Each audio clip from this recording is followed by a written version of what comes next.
حنزلہ صاحب کراچی سے پوچھتے ہیں، مفتی صاحب اگر باہر آنے جانے گلی میں بارش کا پانی ٹھہرا ہوا ہے سڑک پر اور کپڑوں پہ چھینٹے پڑتے ہیں تو ان کپڑوں میں نماز ہوگی یا نہیں؟ سڑک پر اور گلی میں عام طور پہ پلیتی موجود ہوتی ہے. بارش کا پانی تو پاک ہے، لیکن جب اس پلیتی کے ساتھ ملوث ہوا تو اپنا ناپاک ہو گیا نا.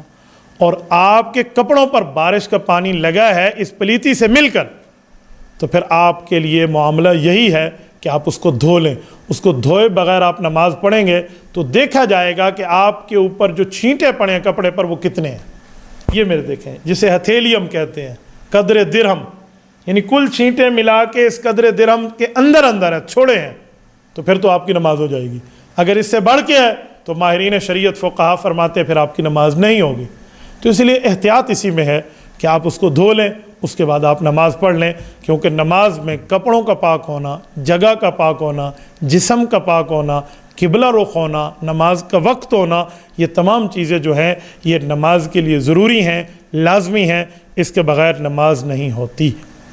ملک محمد سعد جہلم سے پوچھتے ہیں، مفتی صاحب اکثر علاقوں میں لڑکیوں کی خرید و فروخت ہوتی ہے، ان سے پیسے لے کر ان کی فیملی کو دے دیے جاتے ہیں اور پھر نکاح کر لیا جاتا ہے، کیا ایسا نکاح کرنا ٹھیک ہے؟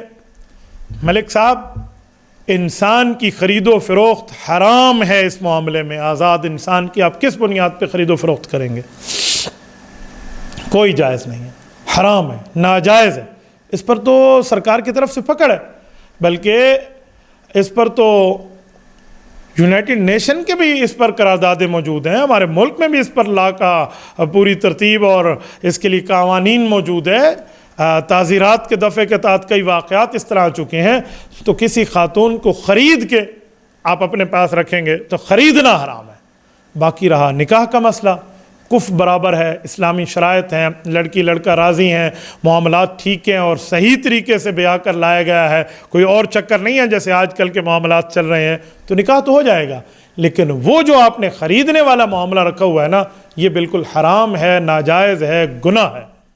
تبارك الذي نزل الفرقان على عبده ليكون للعالمين نذيرا